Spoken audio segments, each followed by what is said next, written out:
So picture this, you're in a low volume situation where you can't use your acoustic drum set due to noise issues. And you're thinking over two options.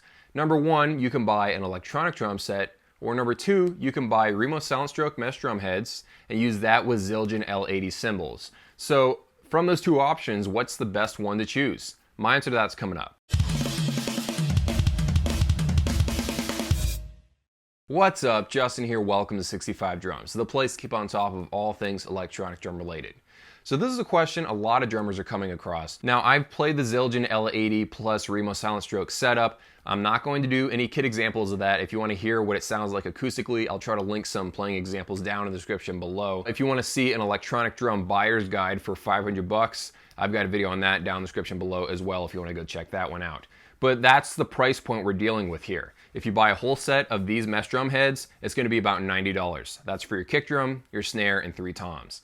And if you buy a small cymbal pack of Zildjian L80s, they're going to run you about 300 bucks. You know, it depends on where you buy them and stuff, but somewhere around 300 bucks. For those of you wondering about the differences between the Zildjian L80s and the Gen 16 cymbals, they're pretty much the same thing. They sound slightly different.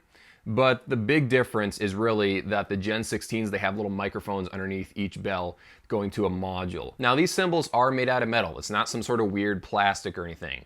The way they're so quiet is because they've got hundreds and hundreds of these little holes drilled into them. And that lowers the volume to about 80% of an acoustic cymbal, all right? So it's not completely silent at all, but it will shock you at how quiet it is. I remember the first time I played the Gen 16 cymbals, which again are pretty much the same thing, and I was hacking away at it and I just couldn't get a significant amount of volume out of it no matter how hard I hit those cymbals. There's a lot of stick attack in the sound and not much of this like acoustic washing sound. And that was basically something that had to happen in order to make these that quiet. There's a balance between the acoustic sound that you're used to hearing versus the stick attack sound, and they struck a balance between the volume and the tone. So it's just a compromise Zildjian had to make in order to get it that quiet. Now if you're wondering about the playing feel of these, it's pretty bouncy. These are one-ply, very thin mesh drum heads. Some people make the mistake where they think these Remo Soundstrokes are exactly the same as drum heads on a Roland drum set because they see the little Remo logo on the Roland drum heads. And yes, the Roland drum heads were actually made by Remo, but those are 2-ply. This is a 1-ply mesh drum head. So this is a little bit bouncier, it's a little bit quieter, and it's got a good feel, but it's not going to be the same thing. With most mesh drum heads, Roland and this Remo one, there's always going to be a transition period, because if you play these long term and then you go to play an acoustic drum set, like I did just the other week, it's going to take you a few minutes to get used to playing on milder drum heads again. So just remember, there is going to be that transition period. One cool trick is that if you put these on your acoustic drums, but leave the resonant head on the bottom of those acoustic drums, you're going to get the silent attack right here, but you're also going to get that resonant tone from, you know, the resonant head. And it's going to give you a decent sound. Now, this isn't going to sound amazing. This isn't going to sound exactly like an acoustic drum. Those cymbals, they're low volume and they're okay, but they're not very pretty sounding. They're just very low volume. They feel very, very good. So let's take a step back and look at what we have as a whole. You have metal cymbals, you got mesh drum heads. It's a very good practice setup.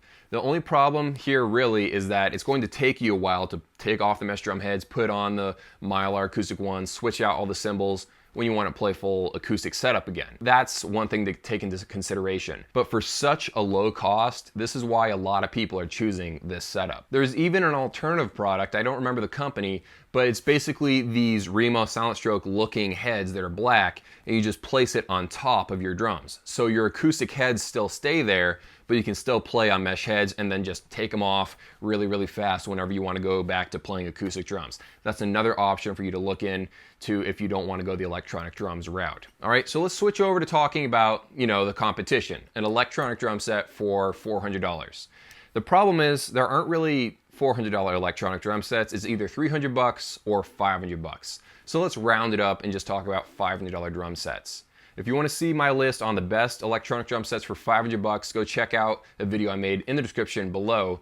But really your main competition is a Roland TD1, a Yamaha DTX 400, an Alesis Surge, and the new Simmons drum set that came out. With most of these drums, they're very, very small. The biggest of the bunch is probably that Simmons drum set, and the good thing is you are using mesh heads on that setup, The drum set does feel a little cheap because, again, it's 500 bucks. And some of the snare hits weren't being picked up, so just keep that in mind. This is not a perfect drum set.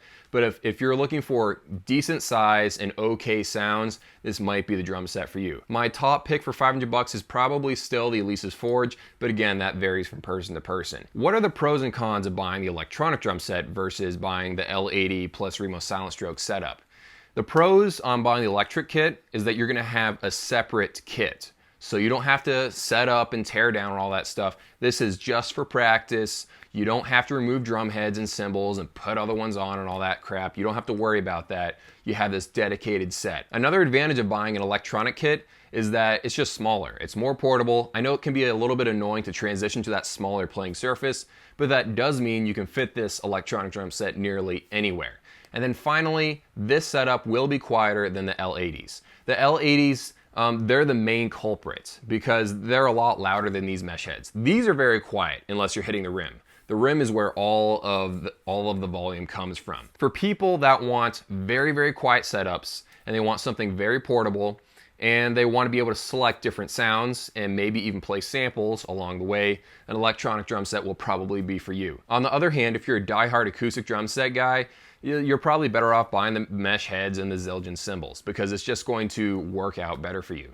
Sometimes electronic drum sets just don't do it for some people. Remember, no one ever buys a drum set just for purely logical reasons. We all play drums because it's fun, really. There's no, really analytical reason to play any instrument. So if electronic drums aren't fun to you, if they don't inspire you, then forget about them and just stick with what works for you. It just depends on the person. And I've got to mention a third option. What if you just bought the Zildjian cymbals, the mesh heads, and combine that with drum triggers? So you're basically getting the best of both worlds. Kinda. So a great example of this is Donut Drums. I'll go link his video in the description below, but basically the idea is using Roland RT30 triggers, so these clip on to the rim of your acoustic drums, and then you combine that with some drum triggers like this one right here, where you clip it underneath your cymbal. Every time you hit the cymbal, a sensor goes to the drum module. So you're basically getting an electronic drum set and a low volume acoustic drum set all at the same time. This is a really, really good compromise for a lot of people. Now, I've got to burst your bubble. You're not going to get the same triggering results with a set of Roland clip-on triggers as you would have if you'd spent more money and put an internal trigger on the inside of the drum shell. And also, you're going to get better triggering results if you use 2 or 3 ply mesh heads. But at least you do have the option here. You'll get decent triggering results by combining Roland triggers with a Simmons piezo's running to a drum module. So you can sort of have the best of both worlds. So if we bring this all together, my thoughts on the Remo heads and Zildjian cymbals versus buying an electronic drum set, the diehard acoustic guys, they're going to be better off by buying a set of these. All right. For people that want portability and just slightly quieter drumming, and if you want to have the added benefit of being able to record your performances really, really easily, a $500 electronic drum set might be the way for you. It's really not, neither of these are really better than the other. It's just great for different situations. Those are just my thoughts on this. I want to know what you guys think. Which is better? Hope you guys have an awesome day, and I'll see you guys in a few.